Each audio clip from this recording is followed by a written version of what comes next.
Hello. Apparently, I'm on the stage, right? Alex, looking good. We can hear you, we can see you. Let's go. Amazing. Thank you very much. Hello, everyone. Thank you very much for joining today's event. That's a great pleasure to host you here. Just to remind you, Equilibrium's team is co-organizing this Polka DeFiance, and we're actually doing that the third time throughout the previous 3 years. So basically, with the third year when we are hosting this event is hosted alongside with the brilliant Talisman team and the team of Parity, who were very much assisting us on our journey. And actually, my name is Alex. I'm the CEO and the founder with Equilibrium. Today, I will be presenting our stablecoin and actually talking a bit of the importance of native decentralized stablecoins for ecosystems. So let me share my screen here. Just a sec, I'm trying to do that. Oops, sorry, not this one.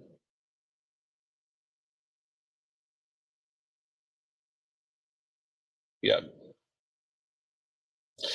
Okay, cool. First of all, I wanted to remind you what exactly we're building. So it's the all-in-one DeFi platform that is live on the Polkadot Parity, and we actually currently running one of the most comprehensive DeFi product lines within the ecosystem. So basically, just a sec, apparently I cannot switch slides.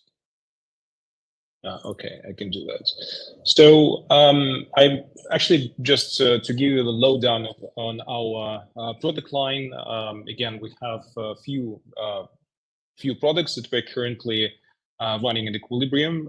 First of all, it's our money markets where you can lend and borrow liquidity in various ecosystem native assets and some others coming from Ethereum. Through the multi-chain bridge we're currently connected with. We also have the liquid staking product, which is quite important. So you can stake your dots and against your stake dots, get EQ dots that you can eventually use within our products as collateral or some additional liquidity, which could be interesting for you because like it's a completely decentralized way of staking, completely safe, and probably the most significant feature of that you can unstake your dots almost instantly, like literally instantly. You don't need to waste 28 days. And the third actually, product that we're presenting is our EQD stablecoin, which is a decentralized asset-backed stablecoin currently supporting the basket of collateral, and I will be talking about it in greater details in the course of the presentation. But before I go into these details, I actually want to share. Sorry, I cannot switch slides here. How can I do that? Okay. So should I ask you to turn slides? Does it work like that? Okay. Anyways. Yeah, okay, I'm here for you. But you can use arrows. Okay. Right. I cannot see these arrows, by the way. Okay. Anyways, so can we switch to the slide back if you don't mind? No. Yes. So the key advanced features of Equilibrium's framework is that like all the product line is based on the kind of technical infrastructure that we have built up, which includes quite interesting technical solutions that's never been implemented in DeFi. First of all, it's risk-based pricing, which allows for quite convenient and fair interest rates that can be regulated by user, meaning that interest rates accounts for just collateralization level and collateral volatility that you're putting into the system, and no way on utilization. So you're taking all control that. Then we're supporting the true collateral baskets, meaning that you can lock various assets and combine them in different proportions to control the risk of your position. And we also have insurance in place, which is opposed to regular DeFi liquidations, meaning that all loans in the platform are secured by insurers in advance, and this makes the system super resilient. Can I have the next slide, please? So basically, let's get back to the stablecoin topic. So just give you a reminder of how the current landscape of stablecoins look like. First of all, the market cap is quite significant. It's more than $130 billion right now, with over 100 stablecoin projects active in the space.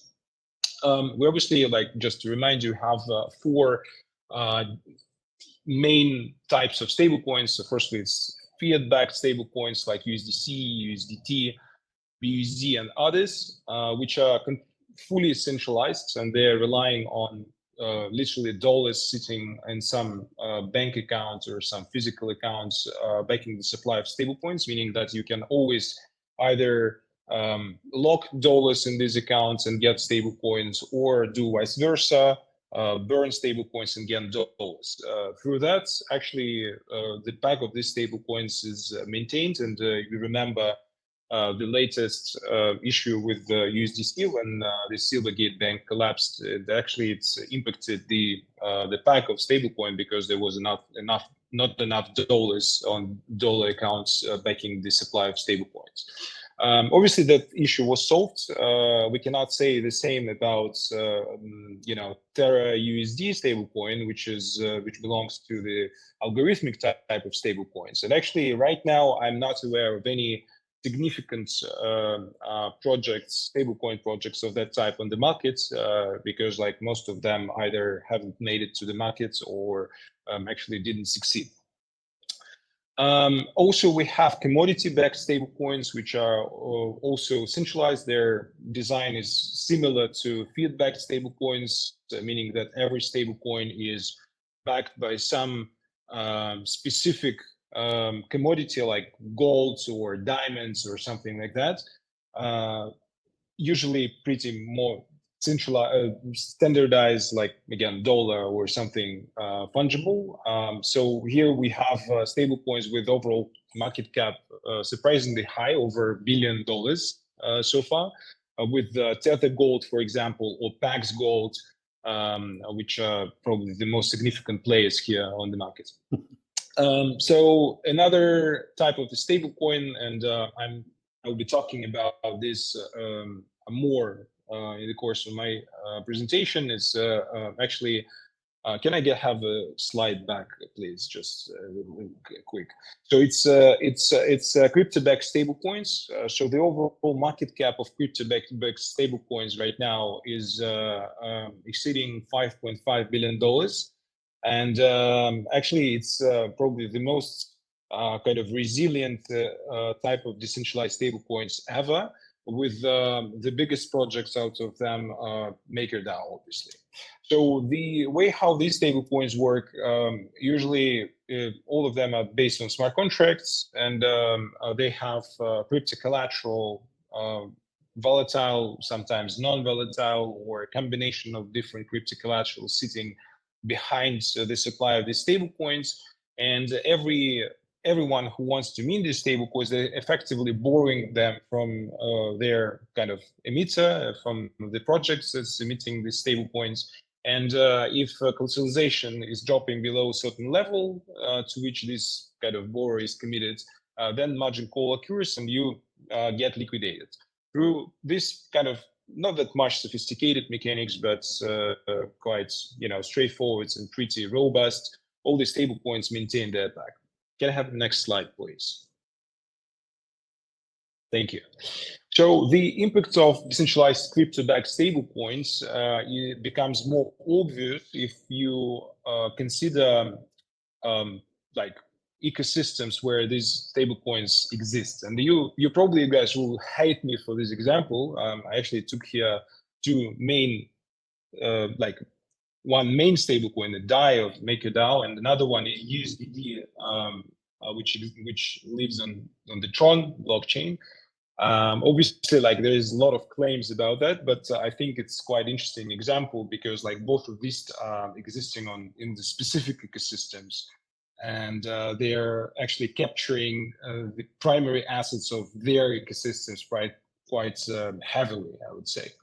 So actually, like it's interesting trend. So most of the decentralized stablecoins, they're heavily relying on the primary assets sitting in this ecosystem. So for Ethereum, it's obviously Ether.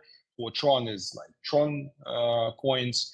And if we look at the breakdown, how the current collateral for MakerDAO looks like and for USDD, you'll figure out that DAI is currently jeopardizing almost 12% of the overall supply of Ethereum, which is quite significant. You can imagine it's like almost like $3.8 billion, and USDT has Tron collateral, which is capturing 29% of Tron supply right now.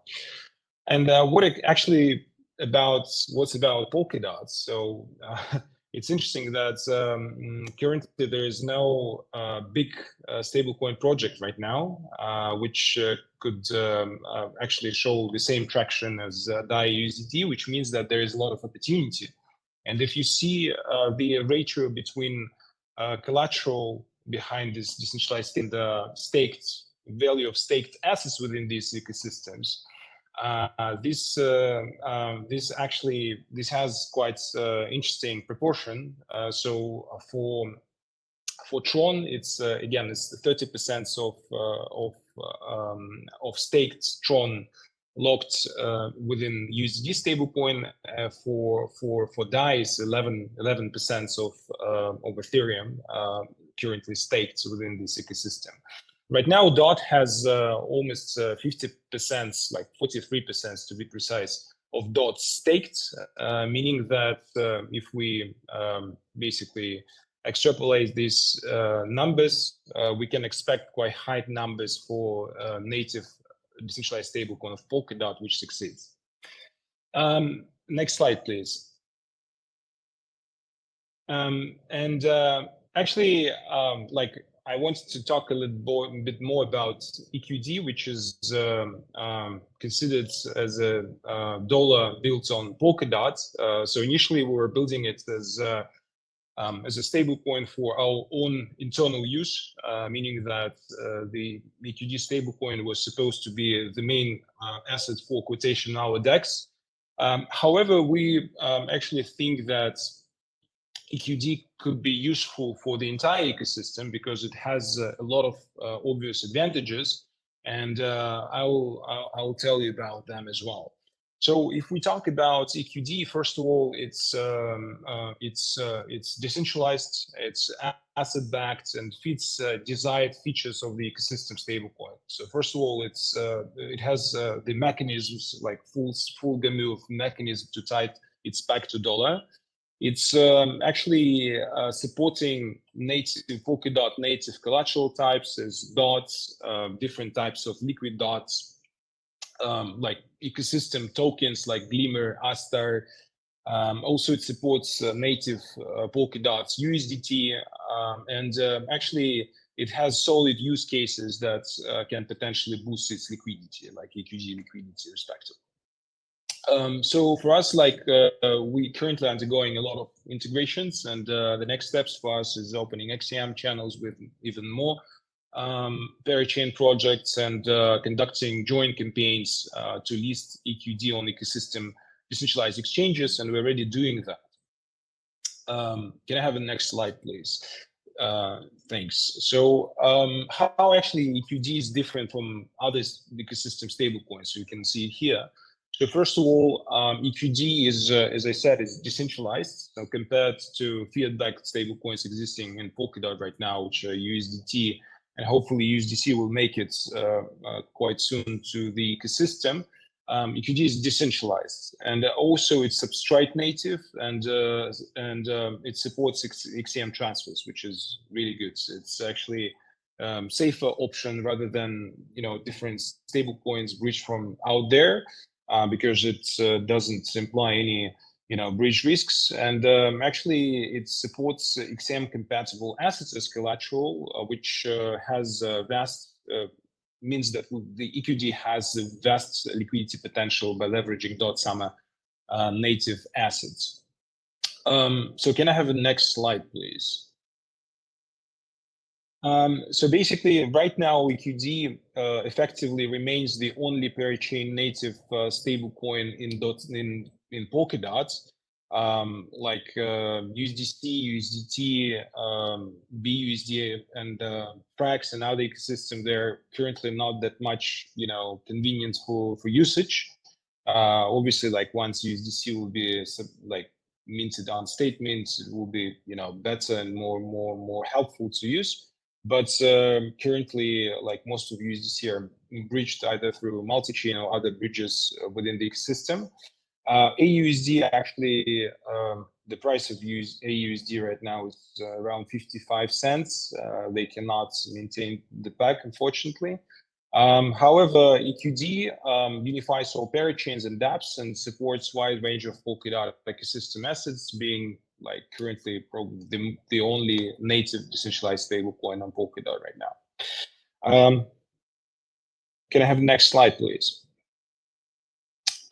So as I mentioned, EQD feeds the ecosystem stablecoin features, like desired features. So first of all, it's again decentralized. It's substrate native. It supports like wide range of Polkadot based collateral types.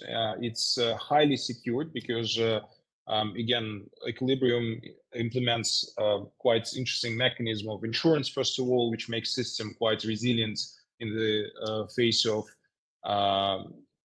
various severe market events. It has insurance pool and stability fund, and it actually represents solid use cases for the ecosystem as dual liquidity that you can get on demand by collateralizing your volatile Polkadot-based assets.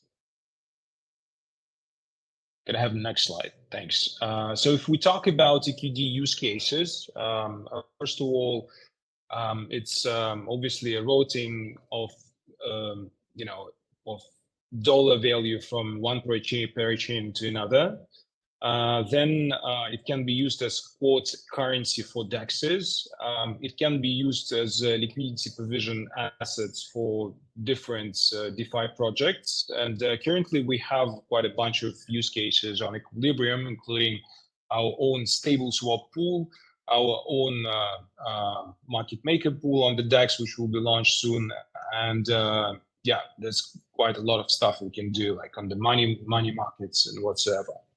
Also, you can, by the way, collateralize your DOT by locking it within our liquid staking mechanism and get EQD liquidity against these EQ dots, liquid dots collateral. Can I have the next slide, please? So EQD stablecoin is currently getting more traction. So to be more precise, we currently have over 500,000 EQD minted. So this number it's outdated.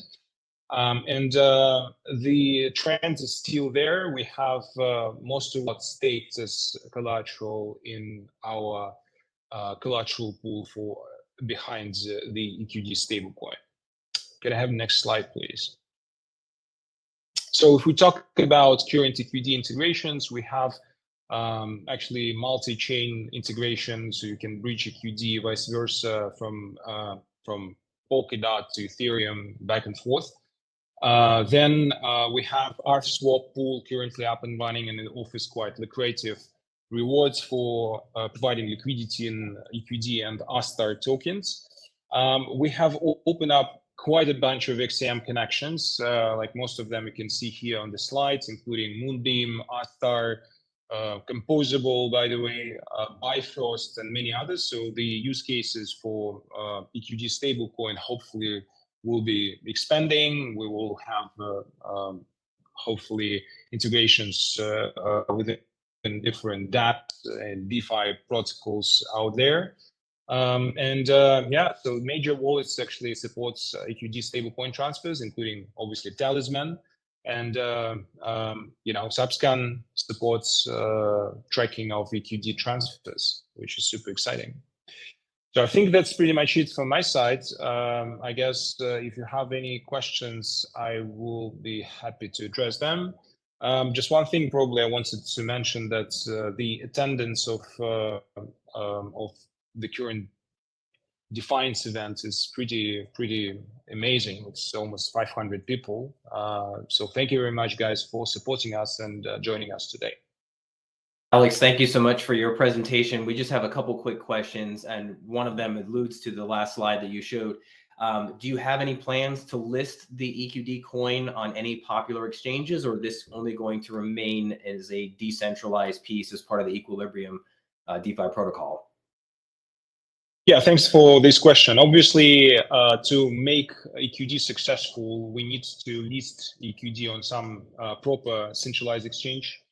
And it should not be any kind of controversial one. Obviously, we have like proposals from their side, but we are waiting for the right moment when we get more traction within the ecosystem that we can showcase to major exchanges, and then we go for this listing, of course. But now our focus as a part of our go-to-market strategy is to get more pools and use cases opened and available on within the Polkadot ecosystem. Okay, great. And the one that's the elephant in the room that I basically have to ask is, how can Equilibrium ensure that we don't see a similar exploit and depegging event like what happened with Akala's AUSD? First of all, we have a pretty robust mechanism of pegging and backing the stablecoin. So as I mentioned, we are supporting the collateral basket, first of all. Secondly, we have the insurance pool, which is backed by our insurers, and currently it's quite significant. If you look at the breakdown of assets, it's currently representing probably almost like 35% of overall assets within the platform, meaning that we're quite safe in terms of backing these loans and stablecoins and probably other loans taken from the platform. From the cybersecurity standpoint, of course, we are conducting different tests, and we're covering with tests like extensively all the code base. And from the perspective of risk management with regards to assets that we add to the platform, we have the system of discounts, meaning that if we consider some specific assets as not that kind of liquids or something, we can apply some huge discounts like 80% or 90%, meaning that these assets would not impact their overall EQD supply at the end of the day. And right now, we obviously not putting our own native tokens as collateral. We are not accepting that. But anyway. Well, thank you for the thorough answer, Alex, and thank you everybody else who's been tuning in. We're going to segue to our next talk with another Alex, this time from Unique Network, and so looking forward to see you guys in the next room. Thanks so much, Alex. Thank you.